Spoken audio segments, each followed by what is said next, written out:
imbe mmekaze wakatuukako olw'olya nti gundi yafudde nga balinze kiraamo kya mukazi.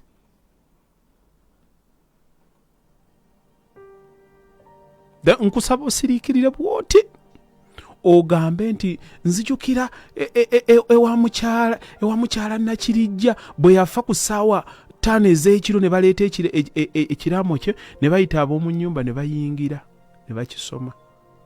Wakawulya bameka? Nabagambye nze njogera mazima.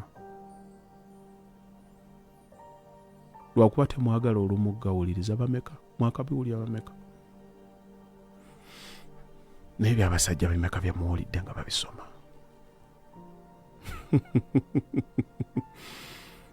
Era abakyala be basinga bonna ng'essaawa etuuse ey'okugenda.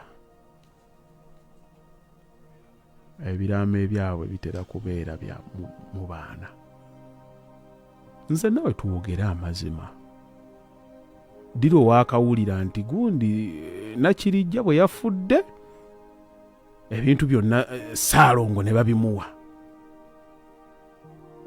Ssaalongo yabitutte. Waaba Ssaalongo nga waakubitwala abeewaabwe wa Nakirijja balina okushowinga up.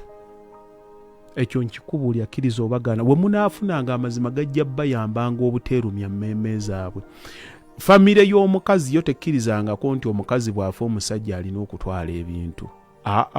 Waakiri batandika okupookinga in their noses. Naye ebintu by'abaana tubadde tusabaawo tutuulemuukaawo tulabe engeri abaana ebintu ebyo bye bawulira ddala ng'omusajja agenda kubitwala. Lwaki at the back of their minds they know omusajja agenda kuwasa. Naye mukyala ki gwe baali balese emyaka gyonna n'abeerawo, nammwe mukimanyi ne bw'aba tamuleese mu lwatu abeerawo ne yeekuuma paka lwafa naye nga talina gw'ayagadde. Finances are hard to understand. Kyenva nkugambye nti